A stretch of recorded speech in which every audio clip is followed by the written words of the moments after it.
అదానీకి, అంబానీకి ఇలాంటి కార్పొరేట్లకు పెట్టుబడులు ఎక్కడి నుంచి వస్తాయి? మాకు లక్షల కోట్ల ఆస్తులు ఉన్నాయి, మా ఆస్తుల్లోంచి పెట్టుబడులు పెడతా అంటుంటారు వాళ్ళు.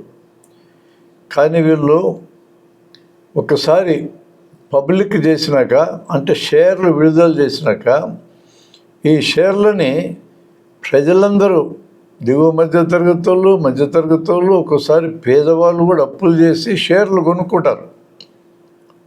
షేర్లు కొనుక్కోవడం అంటే అర్థం ఆ మేరకు పెట్టుబడిని ప్రజలందరూ సేకరించి అదానీలకు, అంబానీలు లాంటి కార్పొరేట్లకు ఇచ్చినట్టే కదా. ఇది ఒక పద్ధతి. మరో పద్ధతి, బ్యాంకుల్లో సాధారణ జనం తినక ఎమర్జెన్సీలు ఇవ్వడానికి పనికొస్తున్న ఉద్దేశంతో దాచుకుంటారు. ఈ బ్యాంకులు సాధారణ జనానికి అప్పులు ఇస్తే రెగ్యులర్గా ఇన్స్టాల్మెంట్లు కట్టలేకపోతే నోటీసులు ఇస్తారు, ఇంకా కట్టలేకపోతే జప్తులు చేస్తారు. వాళ్ళు ఇల్లు కట్టుకుంటే ఇల్లు తీసేసుకుంటారు, వాహనం కొనుక్కుంటే వాహనం లాగేసుకుంటారు. కానీ ఈ పెద్ద కార్పొరేట్లకి లక్షల కోట్ల అప్పులు ఇస్తారు. దాదాపు ఇప్పటికి 25 లక్షల కోట్ల అప్పులు ఇచ్చారు, మొత్తం ఎగ్గొట్టారు.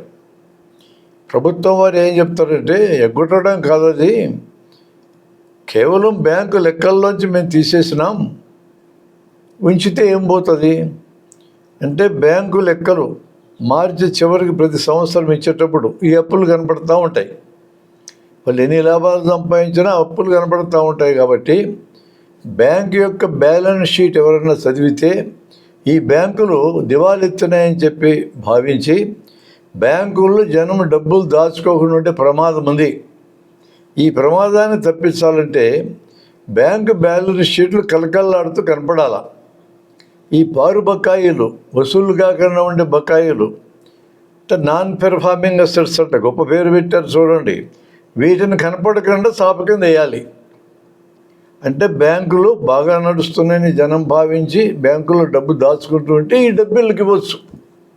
ఆ ఇంప్రెషన్ క్రియేట్ చేయడానికి చాప కింద దోసేస్తారు. అవన్నీ వసూలు చేస్తామని కూడా అంటున్నారు ఆర్థిక మంత్రి వర్యుల వారు.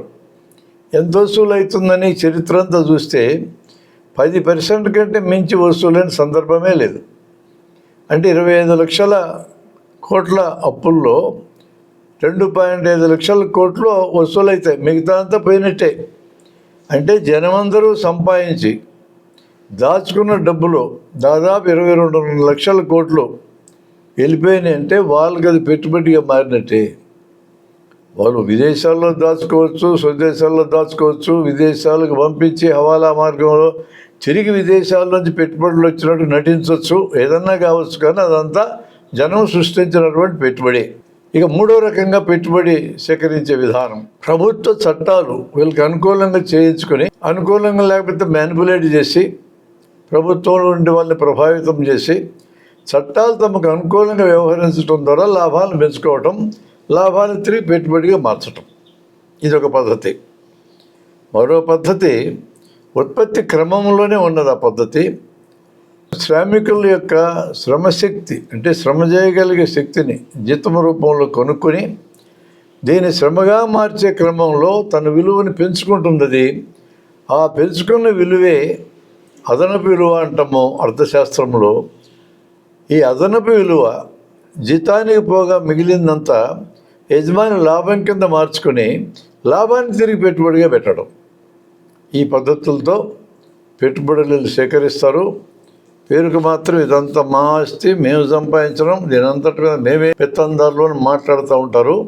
కానీ ఇవన్నీ సృష్టించబడేది మానవుడి యొక్క శ్రమ ద్వారా, శ్రమ చేసేవారి ద్వారా. ఎవరు శ్రమ చేస్తే వాళ్ళే దీనికి ఫైనల్ హక్కుదారులు తప్ప కేవలం పెత్తనం చేసే అదాని, అంబానీ లాంటి కార్పొరేట్లు మాత్రమే వీటికి హక్కుదారులు కారు అనేది వాస్తవము. ఇది మనం గుర్తించాలి.